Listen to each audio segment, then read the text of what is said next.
Sans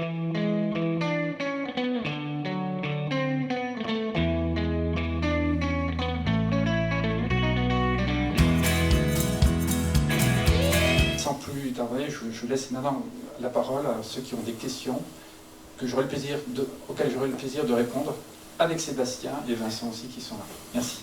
Je vous en prie, allez-y. Vous voulez bien, qui concerne la politique tarifaire, est-ce que vous ne pensez pas que les augmentations que vous placez ne sont pas très favorables à l'encouragement du développement du voyage d'affaires? Bon, comme vous le savez, la règle principale de définition des tarifs, c'est un petit peu l'équilibre entre l'offre et la demande.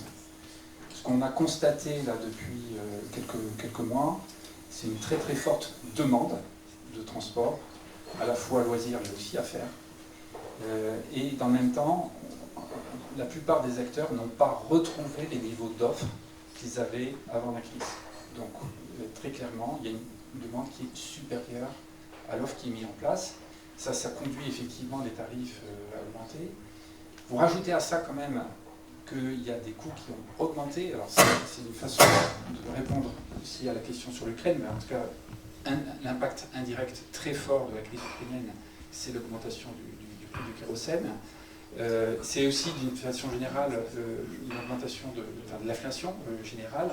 Donc ça augmente les coûts et il faut pouvoir couvrir un certain nombre de coûts. Donc on a fait un certain nombre d'augmentations et je dirais c'est l'ensemble de l'industrie qui a fait ces augmentations. Et par rapport à ce que je vous ai dit sur ce qu'on constate dans nos avions, je veux dire, ça n'a pas empêché nos clients de monter à bord. Mais bien évidemment, et je veux dire, ce que je dis pour la hausse est vrai aussi dans l'autre sens, c'est qu'on peut se retrouver dans des situations où la pression de la demande est inférieure aux capacités qui sont mises en place. Dans ce cas-là, il y a des phénomènes de régulation des tarifs qui se mettent en place. Une autre question? Vas-y. Claude Lièvre.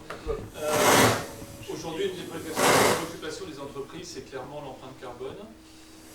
On reconnaît tous les efforts faits par les compagnies aériennes parce que c'est pour le bénéfice et pour la compagnie et de la compagnie et des entreprises clientes.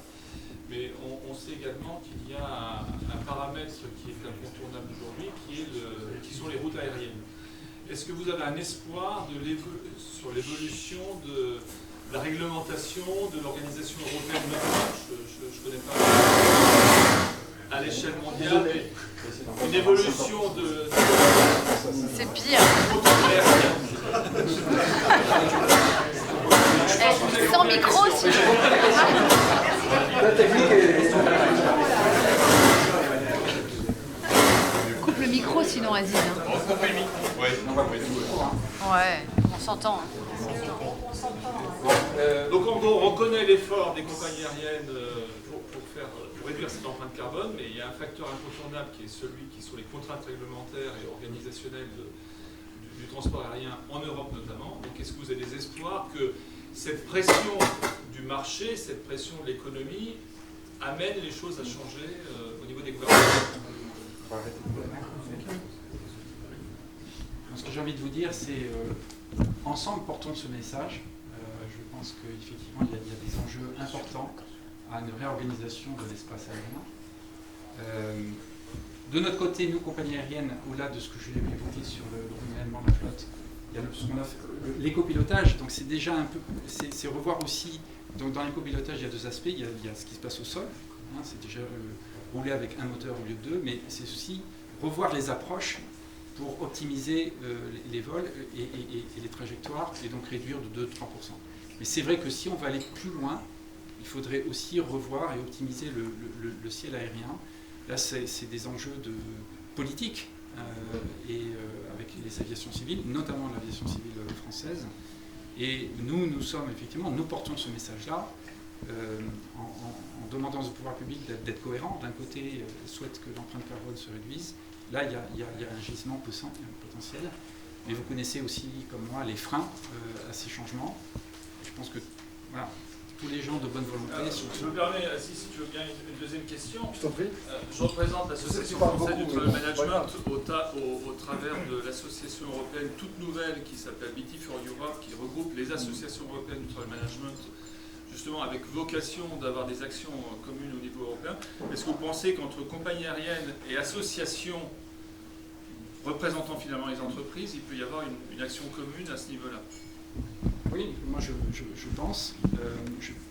Ce qu'on peut faire, c'est voir avec les équipes chez nous qui font ce travail-là, de voir comment on peut s'organiser. Mais effectivement, je pense que c'est important de pousser ces changements, parce que très clairement, j'ai vu le chiffre de 10% quand même d'enjeux de réduction, donc c'est énorme. Moi je peux porter le message à qui de droit au sein d'Air France, des équipes qui sont en charge de ce travail-là, pour voir comment on peut travailler ensemble. D'autres questions? Ne soyez pas timide. Allez-y. Vous avez la possibilité de poser toutes les questions. Bon, ben écoutez. Oui. Alors, Michel Dideman, président de la FTM. Je vais compléter ce que vient de dire Claude. Merci d'abord, au-delà du repli sonore qu'on vient de faire, merci pour ce repli quand même au niveau de l'application de la surcharge aérienne, parce qu'elle posait vraiment problème aux travel managers, aux acheteurs, qui n'ont pas encore tout compris. Il y a une éducation à faire. On ne doute pas du bon sens que veut appliquer Air France comme les autres compagnies, mais il faut absolument qu'on se comprenne mieux. On y travaille ensemble. Demain matin, d'ailleurs, il y aura un sujet NDC pour ouvrir les ateliers de la FTM. Et puis, il y aura une intervention de l'autre Henri, Ourcade, jeudi, je crois, sur le sujet. Donc, merci d'avoir quand même ce délai supplémentaire pour nous. Donc, ce n'est pas une question, en fait, c'est une réponse et des remerciements. Mais exactement, je n'étais pas forcément ouvert à une question. En bon président, tu as fait, en bon président de la FTM, tu as fait ton boulot et c'est très bien, je te félicite.